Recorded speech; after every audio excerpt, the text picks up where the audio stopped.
soy el fuego que...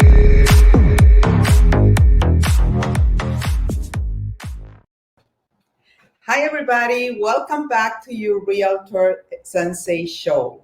Today with me, I have Juan Alvarez, who I want to welcome and thank you to be in my show today, Juan. It's a pleasure to be here with you, Sandra. So Juan is a co-chair of One EXP Realty Diversity and Inclusion Initiative, founder of EXP Latino, a workplace group with over 2,000 members. He's founder of EXP Latino Hispanic Heritage Month. Juan is a certified international property specialist and an accredited buyer representative designation. Juan, tell us about yourself, about your story, and how did you end up in Naples? Well, first of all, thank you for the invitation. It's a pleasure to be here with you, and congratulations for what you have achieved in such a short period of time since you started with your new company, EXP Realty. It's been sensational to see your growth and your involvement with the community and the agents. You've done tremendous business, and I'm a fan, and you know that. We know each other for a long time, and we've seen our career transform in many ways, but not like this. And I'm very happy to see that is happening with our company. So congratulations, Sandra. So Thank yes, you. I've been in Naples since 2003. I came from Connecticut after spending 25 years in Connecticut, where I started my real estate career. So I've been in the industry for quite a while. I've seen many changes, many cycles taking place from the 90s. There were very radical shift in the market. And that where I was caught. I was caught as a rookie agent, fresh from school into this country, like yourself, came with some obstacles with the language, and we have to overcome that, and found a great passion in real estate. And we saw an opportunity to serve others, especially those that have the limitation with the language. So I got involved at that level back then with Century 21, and immediately became a broker 2 years after, and started my own real estate company. I started a company called Casablanca Realty. I thought it was clever to have that name. And I had this number, it was 787 Casa. I will never forget, because it was quite a marketing strategy that at the time was amazing, right? Because I had the Italian selling real estate, I had the Latinos buying real estate, and I was the mediator. I was the intermediary making those deals happen. So my company grew to a great extent, and it was quite successful. That was my initiation in the real estate industry. I'm almost an entrepreneur like yourself. You express that. You see opportunities and you go after. So after several years, I bought a newspaper. I happened to be a grassroots Hispanic newspaper that after 5 years of labor, I turned into the most influential Hispanic newspaper in the state of Connecticut. And that was quite a joy to see that aspect of my entrepreneurship, again, go after the Latino market and provide a service. So my passion's always been with the Latino market, and my passion's always been real estate above all. So I've been transitioning to different aspects of the real estate career, from mortgage origination to loss mitigation to real estate itself. And that interest had catapulted into me pursuing a higher level of education. So I've been pursuing more education. I earned a master's degree in international real estate a couple of years ago. And that is bring me to a different level in the industry, which I'm very passionate and willing to talk about, because we are coming into a transitional market, and everybody's wondering where we're going from here. So I'm open for a great conversation with you, Sandra. Well, thank you. Thank you for letting me know all your journey that you have in Connecticut. And I, like you said, we met a long time ago. We always cross paths in different events, and I always see you as this person that you always intellectually want to grow. You're always searching, and like you said, if you don't learn, if you don't try to better yourself constantly, because we learn every day. you will get where you are. Correct. That's like, you don't move from there. So I admire you, and I know you're part of NAHREP, which is the National Hispanic Real Estate Professionals, and you are also part of having the certification of the CIPS. It is very important in the world and in the time of the real estate that we are today. So I'm going to jump to the next, where I will ask you, how did you get involved, or how did EXP came to your life? So yes, I've been very interested in higher education. I don't know, that's my geeky nature, and I love it. I cannot deny it. So after graduating from Florida International University, I was approached by Florida Gulf Coast University to teach a class in real estate. So I was fascinated and honored by the invitation, and to my surprise, they told me, listen, build a course, create a curriculum. And I never done that. And that was quite a challenge. But what I knew I would like to know, or would like to teach students, was about my experience as I'm going through these different cycles in the real estate industry, and see if real estate cycles are predictable. So I always have this interest in trying to forecast what's going to happen next. What are the trends that dictate market shifts? So I got fascinated by that topic, and I did a course based on that particular theme. And in that course, I have a number of topics that had to do with very current real estate matters, like cryptocurrency, how people are buying cryptocurrency, real estate with crypto, or different financial models for mortgage lending. And among those topics was cloud brokerage. And I started to study the model, and after experiencing so many different models throughout my career, I found that model to be quite unique. So that caught my attention, and I started researching further, and I came across eXp Realty. And I couldn't wait but to reach out to the corporate offices. And I found that there was non-corporate offices. Then I started realizing that this platform was truly virtual to a greater extent. But I persisted until I found a way into a conversation that happened to be, it was very fruitful, because I happened to connect with the founder of the company, Glenn Sanford. And he put me in touch with another of our great leaders, Jason Gesson. And that's how I came into the company. And from the moment I came into the company, I started looking at where is it that I can add value. And having an understanding of the Hispanic market, I started to focusing on that value of how it can create some asset. That's how EXP Latino came about, and some of the other projects that I'm working on right now. But what's fascinating about the whole experience is that when you come to this company, to understand this model, you have to be open-minded, because it's totally completely different. But as you open your mind to the elasticity and the agility of this model, is when you start experiencing, the value that this new form of doing business offer our agents. And there's so many amazing discovery that as a company we have found along this 12 years of being founded. We continue to find new things, like we're a global expansion. How is it that we are weaving markets and benefiting from those markets and helping grow a company at a global scale? So it's a fascinating innovation and disruption in the industry. And, we're being part of it, because we are the one that is creating this company. It's quite intriguing.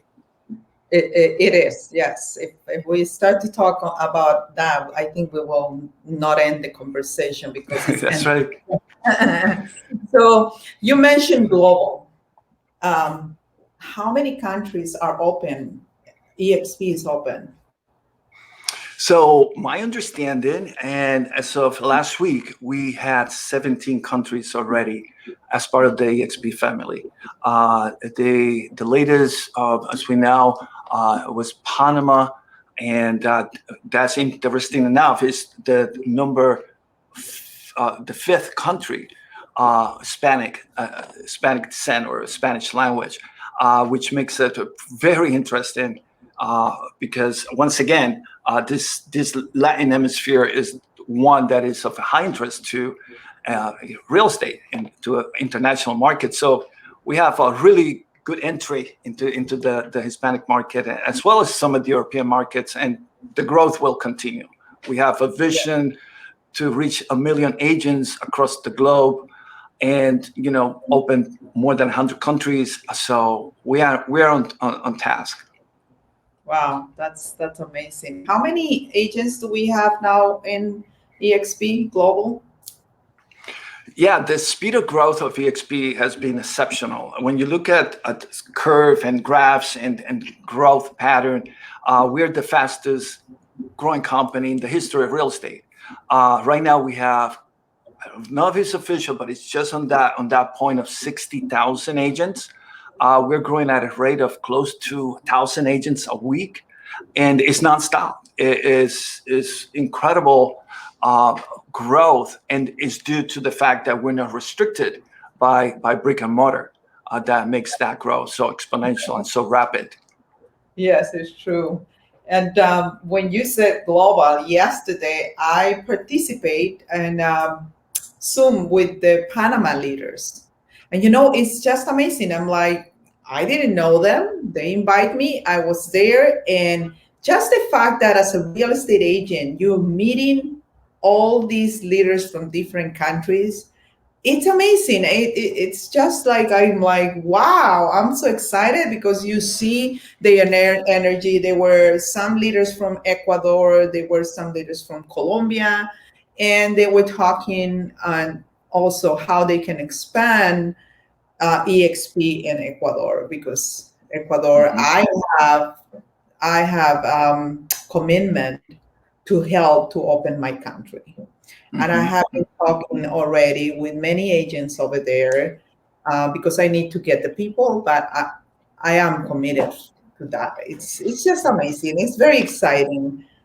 So, well, to that point, I think that's so important because as I was talking to you earlier, I've seen trends come across, and I feel that's one trend that is taking place, and that is the creation of real estate communities. We have, before in the days, you were a solo agent, then the concept of team came about, and that gave a lot of strength to the brand that you were launching through that team. But now you have this concept of building communities that I would say, due to the fact we have this platform, it's easier for us to create those connections, right? When you jump from Panama to India to Canada in a day to do meaningful conversation and meaningful business, it just open your mind. You say, wow, this is amazing because it's real under our platform. So that real estate community will be a trend that I see coming to be very empowering for the agents that are involved in that community type. Yes, great. And the other thing that I really appreciate is our local board, NAHREP. They get very involved also globally. So I just finished the certification for the CIPS, the Certified International Property Specialist. And the reason Congratulations. Thank you. The reason why I focused to do that, first of all, is because EXP is expanding globally. I wanted to have the knowledge for me to even refer a client from the United States to different countries. And I met great people from Georgia, from different places in the class. It's the connection, the fact that we have Greek realtors, we have German realtors, and like you said, community, build community.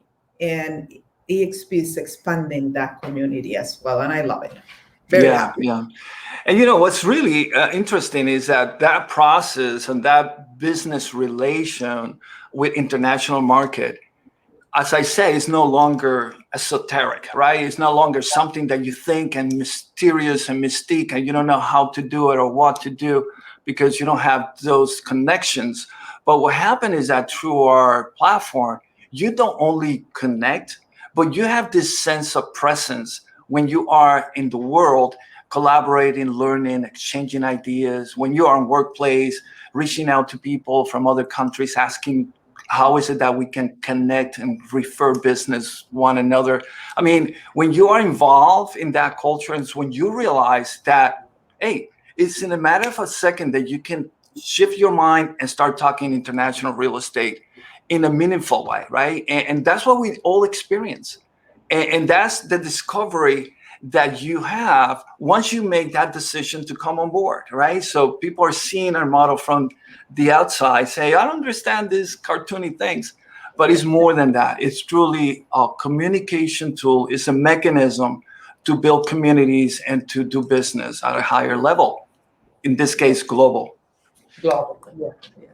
So, Juan, tell me a little bit what's happening with this market. It's the overheater market, and where do you see going? Well, this is always my question every day, right? You talk to your fellow realtors and you ask them, what do you see happening? The latest thing I saw is, or I heard, is kind of an indicator, is that all of a sudden we start seeing all these over prices offer, right? 50, 60,000 and above asking. And I think that creates some kind of a rush on people that perhaps that we're not thinking about selling. They say, well, listen, if we're going to be over, 50,000 over, why don't we sell? So I think that if that trend continues, there's going to be a saturation of those overpriced listings. And that's going to be, again, a little bit of a jam on the market. Markets are hyper local, right? I mean, hyperactive. You have to see what they're doing. They're all different across the board. But one thing I know for sure, as I study some of this cycle, is that cycles always occur. And markets that are overheated are not sustainable. So they will continue for a period of time until it just can no longer. So what I'm interested in checking is on factors that will make that happen.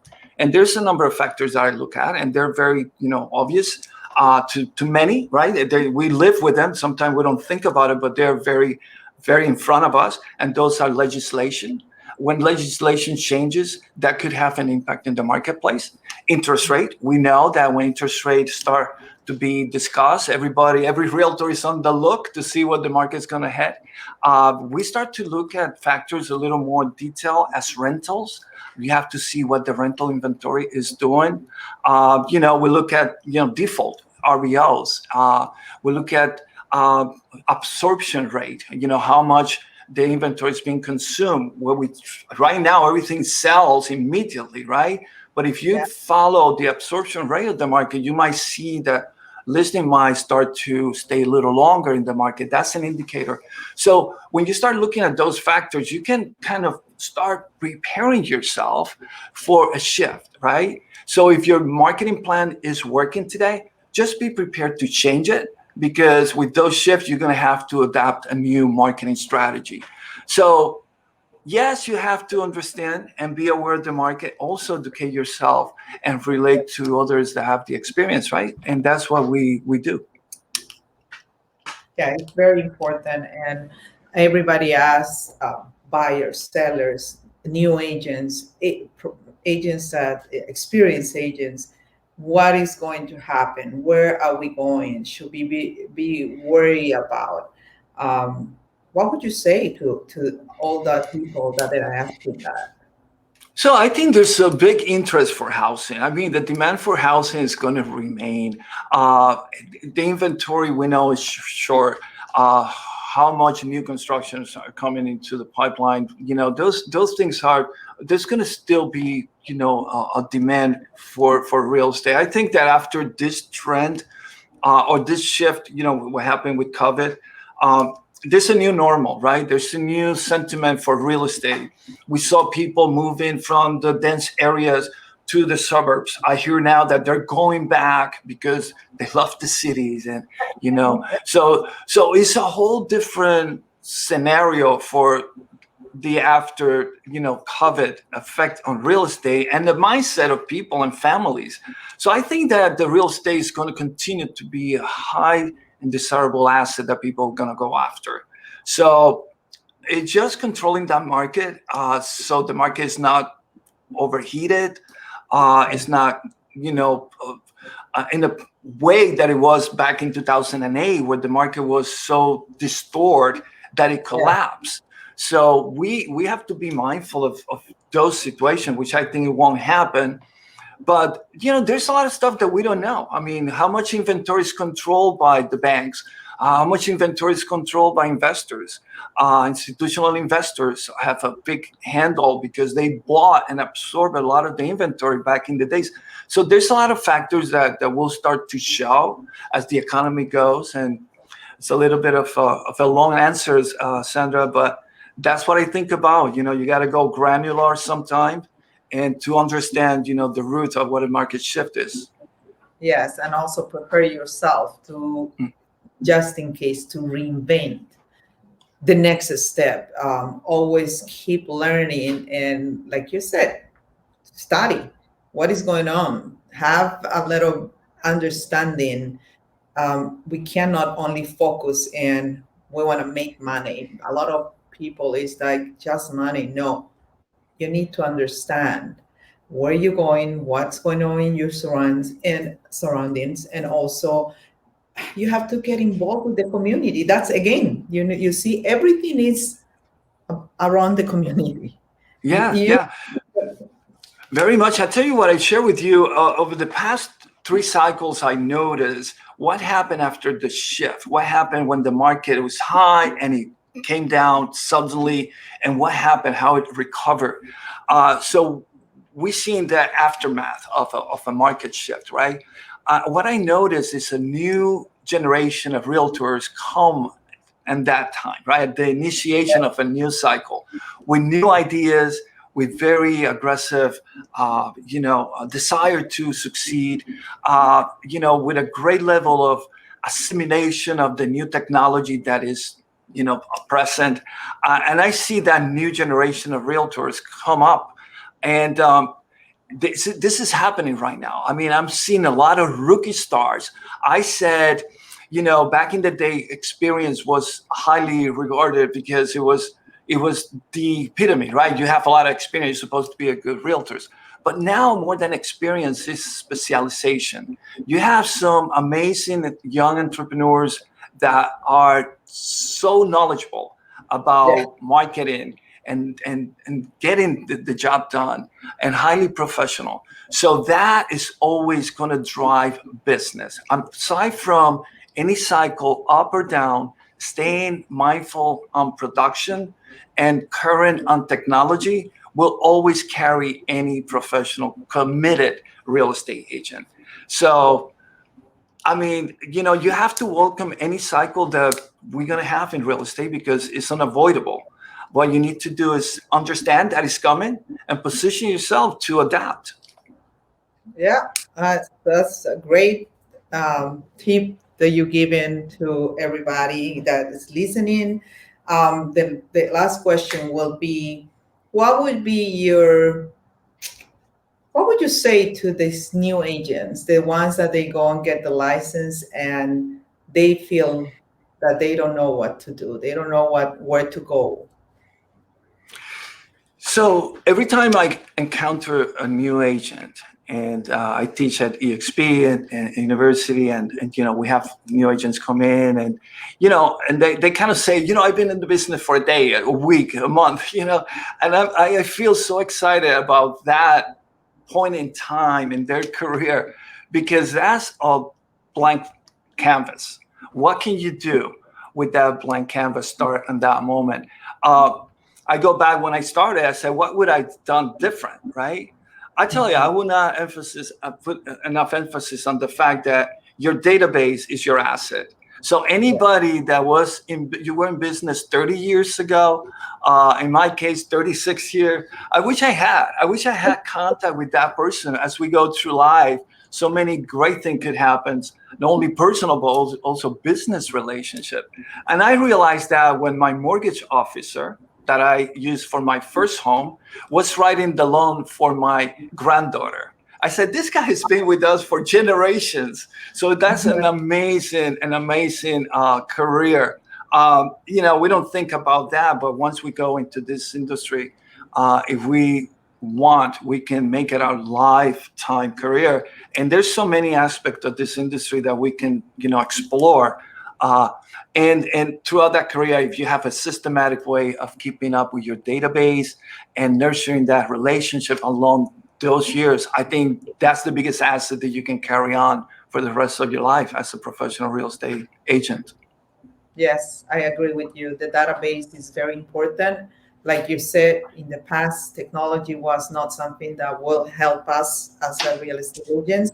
I remember I still have a book of all my clients that I wrote and that, when I will close, but that's it. So now you have to invent yourself. You have to put everything, all your data. But wouldn't be nice that we will have that? But back then, it would be great. But the good thing is that for me, in the place where we are, Naples is small, and I didn't lose the contact with my clients. So I do a lot of referral business, but without the database, really you can't do or go anywhere because it's very helpful. You're totally right there.